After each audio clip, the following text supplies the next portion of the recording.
I mentioned last week, going forward, we're going to bring you each week an in-depth military briefing, which I hope will provide you some context on the national security decisions that are being made in Jerusalem and Washington right now.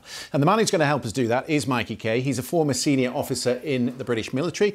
He flew assault helicopters for 20 years. He's going to run these briefings as he would do it for the military. So we're going to start, Mikey, with the Iranians. The course of action, what you would know in the business as COA, that the Iranians went for last night. The distances involved, the capability they have. What did you see?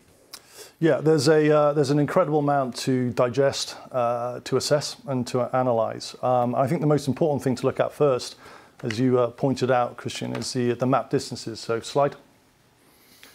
The distances are not insignificant, and if we look at this graphic, we can see the distances that we have between Tehran and some of the major cities inside Israel, Tel Aviv and Jerusalem. You're looking at 985 miles from Tehran to Tel Aviv and about 970 miles from Tehran to Jerusalem. And what's important with these distances is that allows us to assess what type of capability that Iran has in terms of a ballistic missile threat. Slide.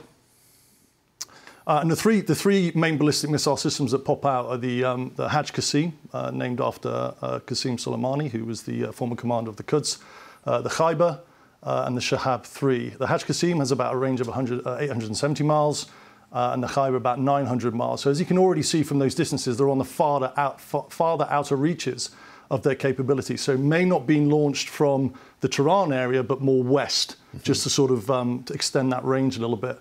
And then you've got the Shahab 3, which has got a significantly greater range of about 1,200 miles. The question, though, that I think you were interested in is there's a lot of talk, isn't there, about the Fatah 2?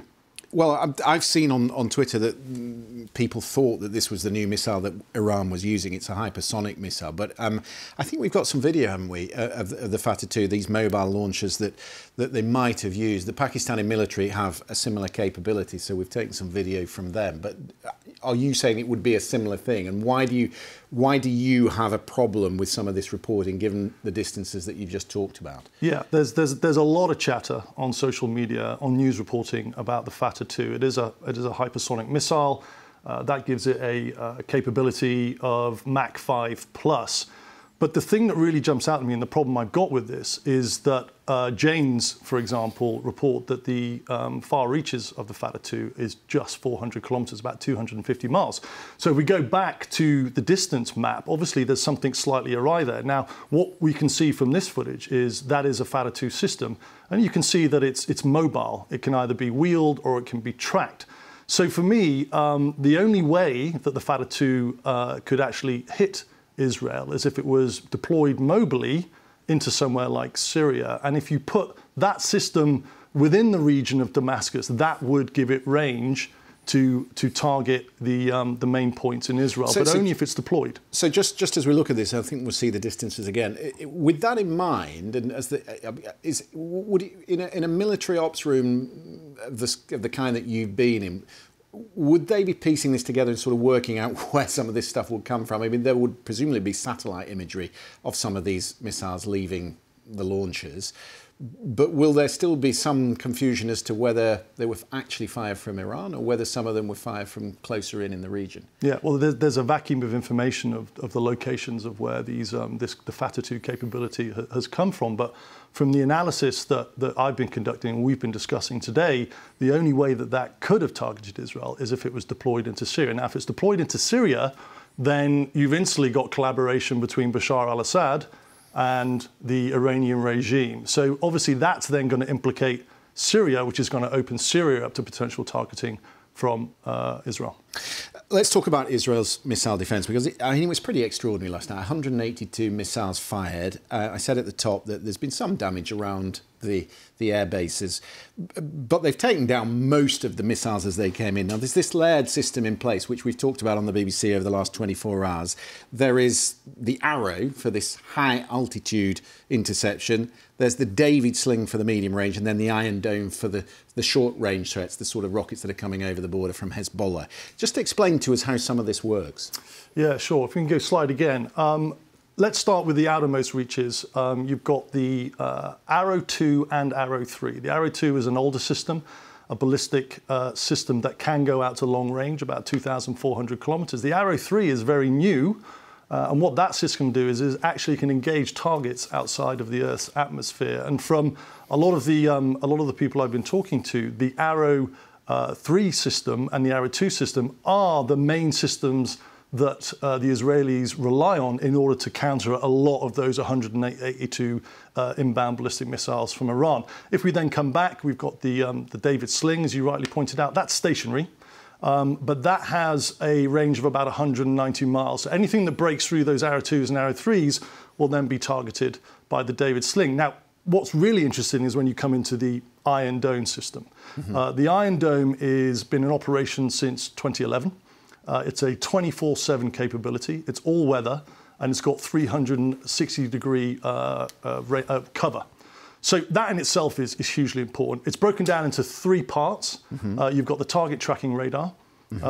You've got the actual interception missile itself, the interceptor missile itself. That's called the Tamir, and that's in all the batteries. There's thought to be around 10 batteries surrounding Israel to give them full cover.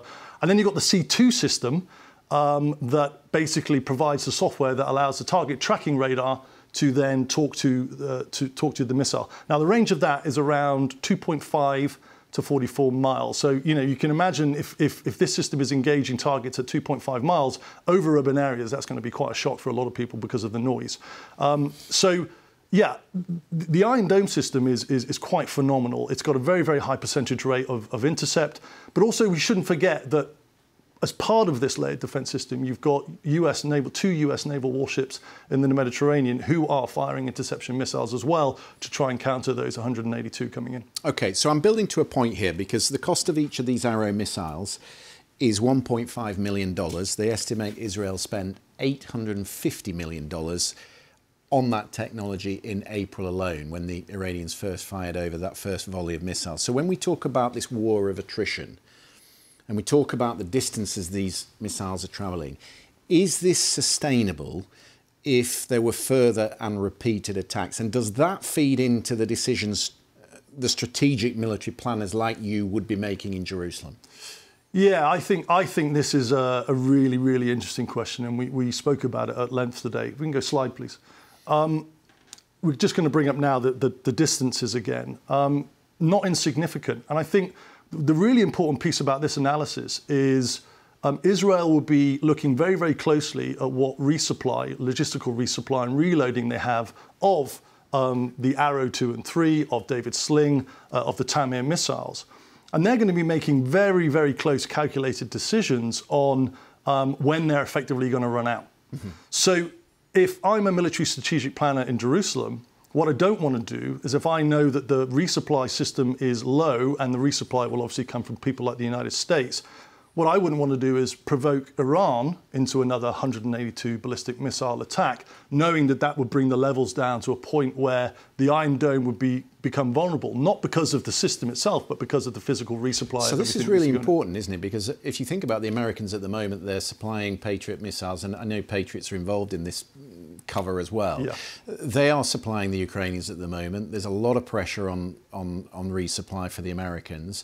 Are you saying then that when Benjamin Netanyahu talks this very tough game about there will be repercussions at the time of our choosing, one thing that he will be told in his ear is, hang on, let's just check what we've got and what the retaliation might look like before we go out and start targeting in Iran? Yeah, I mean, again, going back to the analogy of strategic military planning inside Jerusalem, you are going to be talking to the US and having a very close conversation on what the stockpiles are, where the resupply is in terms of the global supply chain, and what that means in terms of how Patriot is contributing towards the outer reaches. So Patriot, the missile system, will collaborate with the Arrow 2 and Arrow 3. So they are very, very long distance. And there might be resilience and redundancy in terms of Arrow 2 and Arrow 3 being able to take that up, but absolutely right. It is a very important consideration that planners will be taking into account when they're going through the targeting cycle. OK, so we talked about the COA for Iran and what they're thinking at their side. Let's talk about the Israeli COA. What options are on the table for them?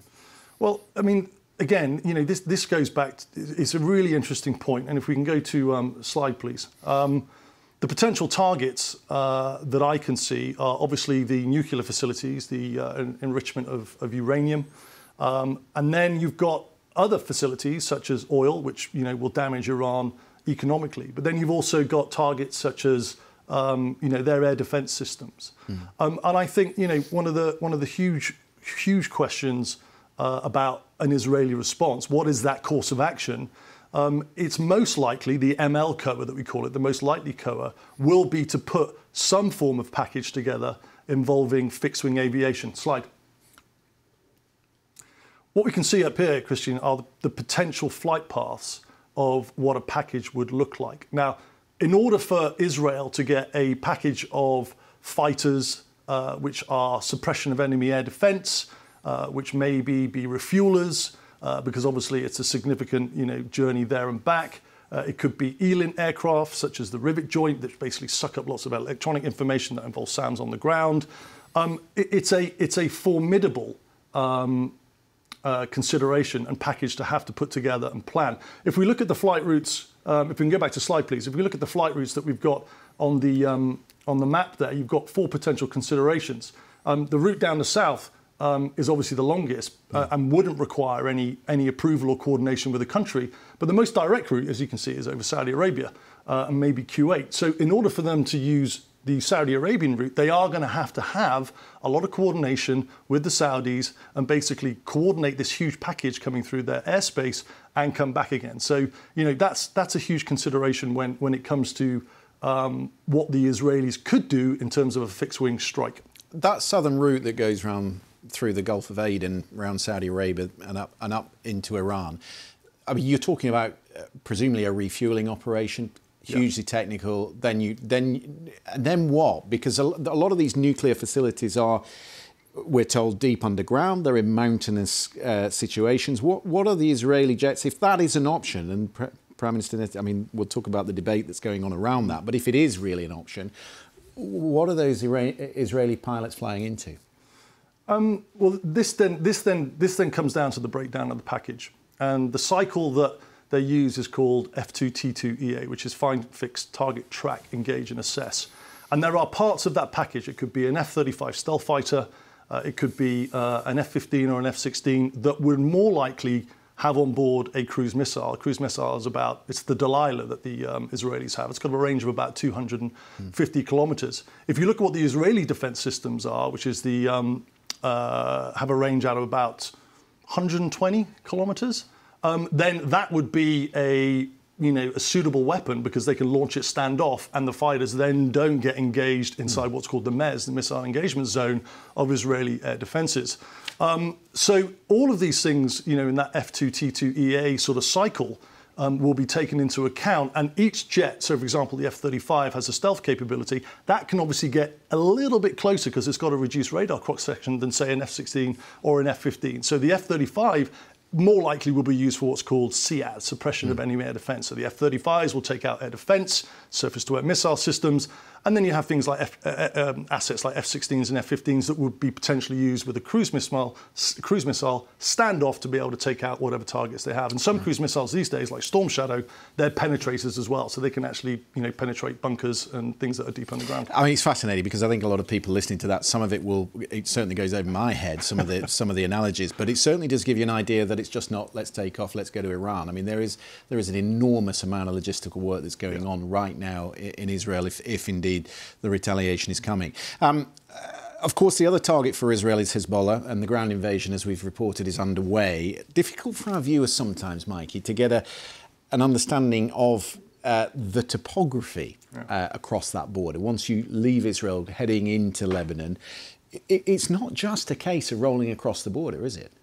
No, it's not. And if we can bring up slide, please. This will give viewers an indication of the type of topography that you're looking at. So if you're looking at the bottom of the picture, that's a town called Kiryat Shimon, and that has received a lot of heavy fire rockets from Hezbollah, and obviously a lot of those inhabitants have been internally displaced, and that's what Netanyahu's talking about when he wants to restore calm, restore peace in the northern area of Israel. If we then go, slide please. If we then go to the next slide, this is an area where We know that IDF armour has been gathering in order to cross into. So that's the UN blue line that we can see. That's the demarcation line. Yeah, exactly. And Marun al Ras, actually, that is the spot just over the border there where that engagement today that we were talking about, the 3 tanks, that around that area, that's where they were hit. Exactly, but what you see actually is that actually Hezbollah are on an elevated position as those tanks come in. Yeah, and let's not forget, I mean, that topography shows quite nicely just how difficult it is for Israeli tanks to navigate that type of terrain. It's uphill and the roads are slow. But let's not forget, Christian, this isn't just about Hezbollah. There's a course of action that Iran could take that could flood southern Lebanon with militia groups, Shia militia groups, all around the region, from IRGC inside Iran, from Popular Mobilization Forces inside Iraq. You've got the Syrian army that have been heavily involved in Hezbollah over the last 10 years, supporting Bashar al-Assad. So yeah, we can see it up there, IRGC. And then we have the Popular Mobilization Forces inside Iraq. They were pretty significant when it came to all of the US operations inside Iraq. And then Syria, we've got the Syrian army. We spoke about that in terms of they're battle hardened. They work very closely with Hezbollah in the past. Let's not forget the Houthis in Yemen. They've been battle hardened as well in terms of what they've been dealing with down there with the Saudis. What about kit? Because the Americans found to their cost when the Iranians flooded the zone in Iraq, the armoured capability really did come under pressure. Yeah, so, brilliant question. So the Iranians designed a IED called the EFP, which is the Explosive Forced Penetrator. And what that effectively is I think we can bring up a slide actually of what an EFP looks like, but there we go. It's basically a can with explosives and a copper plate in it. And when the explosives go off, it melts the copper and turns the copper into quite a potent projectile. And the use of this inside Iraq was deadly against US armour. So you imagine you've got these tanks, you've got the high ground, you've got the close roads, you've got the bottlenecks. If you get these militant groups coming in with that experience of EFPs and they start putting IEDs in the road, then that can prove very problematic, and Israel could get quogged down in that area of South Lebanon quite quickly.